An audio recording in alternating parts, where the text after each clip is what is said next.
और वहाँ से जो भी नज़दीकी रेलवे ट्रैक या तो जयपुर अजमेर की तरफ या दूसरी कौन सी तरफ हो सकता है, ये नेशनल हाईवे पर जाने के बाद ये तय करेंगे हमारा अगला पड़ाव क्या है। तब तक देखते हैं सरकार क्या बात करती है। परसों समय मांगने के बाद जिस तरह एडीएम एसडीएम यहाँ आए, उसके बाद 2 दिन के अंदर जिस तरह की लिपापोती ये लोग कर रहे हैं, वो कतई हमें बर्दाश्त नहीं है। आर पार की लड़ाई लड़ेंगे, या नहीं तो जयपुर नहीं तो दिल्ली। अब इस लड़ाई के अंदर हम पीछे हटने वाला नहीं। राष्ट्रीय लोकतांत्रिक पार्टी हनुमान बेनीवाल के और किसान जवान के अस्तित्व का सवाल है। जिस तरह बजरी को बजरी माफिया ने खोदा है, जिसमें बड़े बड़े लोग, यहाँ के पूर्व सांसद, कई विधायक, 2-3 विधायक, कई पुराने एसपी आईजी, जिस तरह बजरी के खेल के अंदर इन्वॉल्व है। और कलेक्टर पता नहीं उनको बचाने का क्यों प्रयास कर रहे हैं। उनको क्या कहना, रिटायर हो रहे हैं 15 दिन, क्यों पाप के अंदर डूब रहे जाते जाते। और जिला कलेक्टर इतना बड़ा थोड़ी हो गया कि एमपी 3 दिन से बैठा है और आराम से हिटर के अंदर बैठा हुआ कलेक्टर। ये शर्म आने की बात है, ये शर्मनाक बात है कि आप छोटे मोटे तुच्छ अधिकारियों को भिजवा रहे हो। सांसद बहुत बड़ी चीज होती है, लेकिन ये उनके समझ नहीं आ रहा, क्योंकि भजनलाल जी की सरकार के अंदर पूरा हड़ा बोल हो रहा। भजनलाल जी खुद को ही नहीं पता कौन क्या कर रहा है, कौन इस शासन को चला रहा है। कांग्रेस बीजेपी मिलकर राजस्थान में राज कर रहे हैं। आपने देखा होगा मिड डे मील घोटाले के अंदर किस तरह कांग्रेस प्रदेश देश का नाम ही नहीं लिखा उसके अंदर, जबकि सारा मामला शिक्षा मंत्रालय से ही फंड था, के बावजूद नहीं लिखा। मिला जुली का खेल राजस्थान के अंदर चल रहा। आरपीएससी, एसआई भर्ती, तमाम जो हालात हैं आप देख रहे हो सारे। 1 लाख भर्तियां निकाल दी कल, इसमें एससी एसटी ओबीसी का आरक्षण का ध्यान नहीं रखा गया। कम पद हमारे लोगों के लिए रखे गए।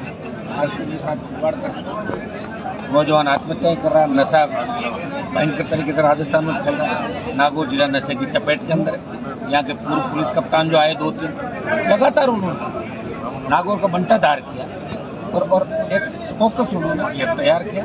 और इस बात को लेके जाते थे कि हनुमान जी खिलाफ लड़ रहे हैं और साहब हमें आप ताकत दो, और गलत तरीके लोगों को प्रचार ना करना। और अब यहाँ के विधायक चालू हो गए। जिस तरह खियोटर विधायक का स्टिंग आया, शर्म नहीं आती।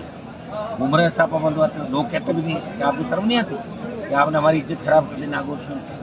जब तक लोग भ्रष्टाचारियों का काला मुंह नहीं करेंगे, जब तक लोग भ्रष्टाचारियों को भगाएंगे नहीं, तब तक भ्रष्टाचार करने वाले इसी तरह हावी होकर और चौड़ी छाती करके चलेंगे। लोगों से आह्वान करता हूँ कि भ्रष्टाचारी कोई भी अगर वो पकड़ा जाए तो उसको पटक के उसका काला मुंह किया जाए और उनको गाँव में नहीं घुसने दिया। ये प्रमुख रूप से हमारे एजेंडा है।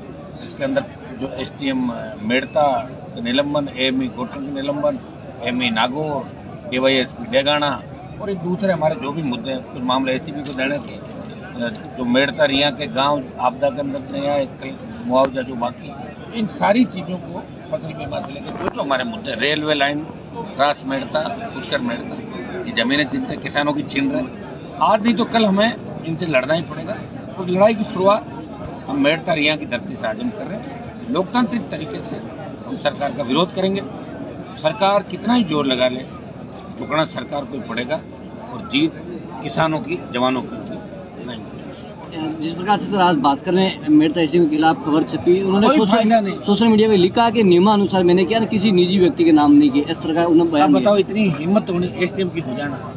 आपको पता, गोचर भूमि को किस्म चेंज करने का कोई एसडीएम को अधिकार नहीं भाई, है ही नहीं उसके अंदर। कलेक्टर ने लिखा ना उसमें क्षेत्राधिकार में नहीं, फिर कैसे लिख दिया?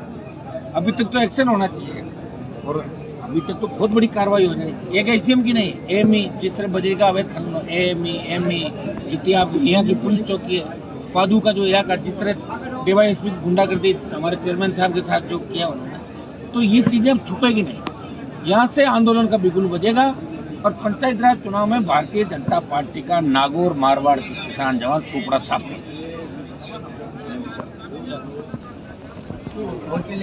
बस हो गया।